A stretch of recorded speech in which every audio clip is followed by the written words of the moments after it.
Welcome to Behind the Golden Shovel. I'm Robin Zimmerman.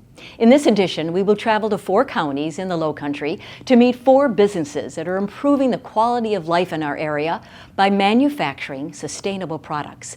Let's begin with Beaufort County's Burnt Church Distillery, where they put their people and the planet before profit. We are at Burnt Church Distillery in Bluffton, South Carolina, with General Manager Chris Crowe. Welcome to our program. Thank you for being here. This is an amazing location, amazing place. You guys have done, you opened in 2021. We did. And you are a distillery. We are. We're a full production distillery.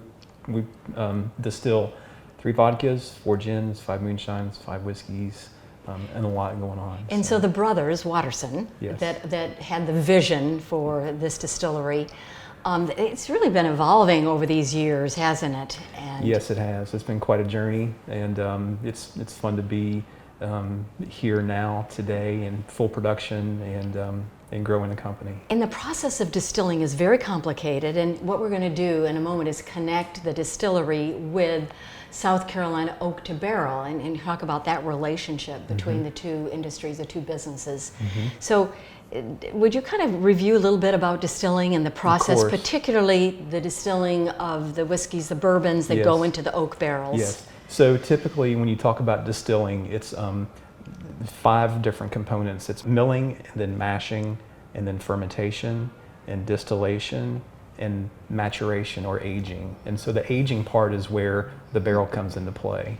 So everything else is typically, mashed, milled, mashed, fermented, distilled, but then we take the distillation for the whiskeys and put it into barrels and let it sit for several years. For several years, yeah, several years. And there's something about white oak that you have to use a new white oak barrel. Is that right, Chris? Yes, the standard for bourbon is that it has to be aged in new American white oak barrels. It can't be a used barrel, it has to be a brand new barrel. Now why?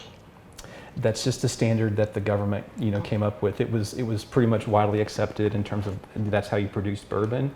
And when they developed the standard, back in, I think back in the 1950s, right, they made that commitment that it has to be a new American white oak barrel. And so what do we have here? This is a whiskey, yes, and this is one of the ones that's aged in the white oak barrels, yes, from oak to barrel. That's correct.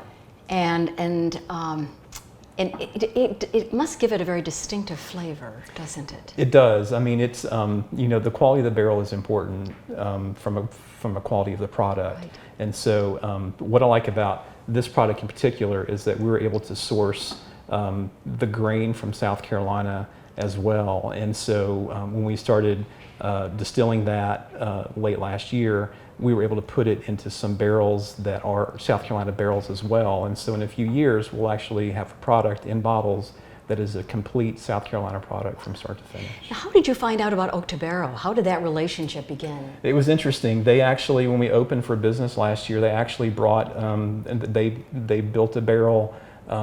They etched our logo on the side of it and brought it down to us and gave it to us kind of as a little carrot to kind of see what we would think. So we did what any startup distillery would do, and we put whiskey in it to see how it would hold up and things like that, and we were very happy with it.